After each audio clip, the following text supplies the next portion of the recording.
So mga tol, alam po ng karamihan na bago po maganap po ang bigating laban ni Terence Crawford versus Canelo Alvarez ay sinabi po ay may rematch po ang dalawa kapag matalo po itong si Canelo.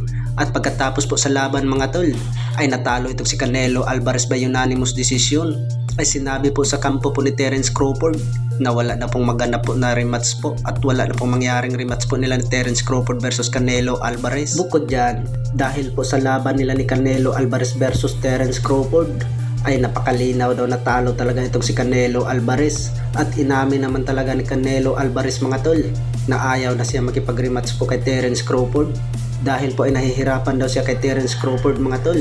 Dagdag pa nga ni Canelo Alvarez, magaling daw talaga itong si Terence Crawford, mas magaling pa nga si Terence Crawford kay Mayweather. Samantala ay mismong nagsalita po ang matchmaker po ng Saudi Arabia na si Turki Al-Alsik na walang rematch daw po na mangyari nila ni Terence Crawford versus Canelo Alvarez.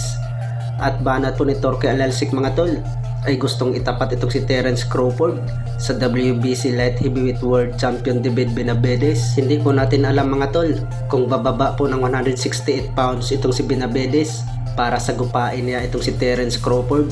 Pero alam po ng karamihan mga tol ay banat po sa kampo ni Terence Crawford na malabo daw mangyari ang Terence Crawford versus David Benavides. Sa kabilang banda naman mga tol ay alam po ng karamihan na may katigasan po ang ating former 3 Division World Champion angas ng Pinas Jandrel Casimero.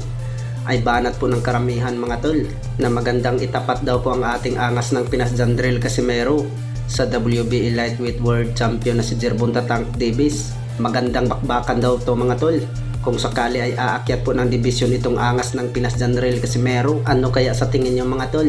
Kaya kayang patulogin po ng angas ng Pinas Jandrel Casimero itong si Gervonta Tank Davis?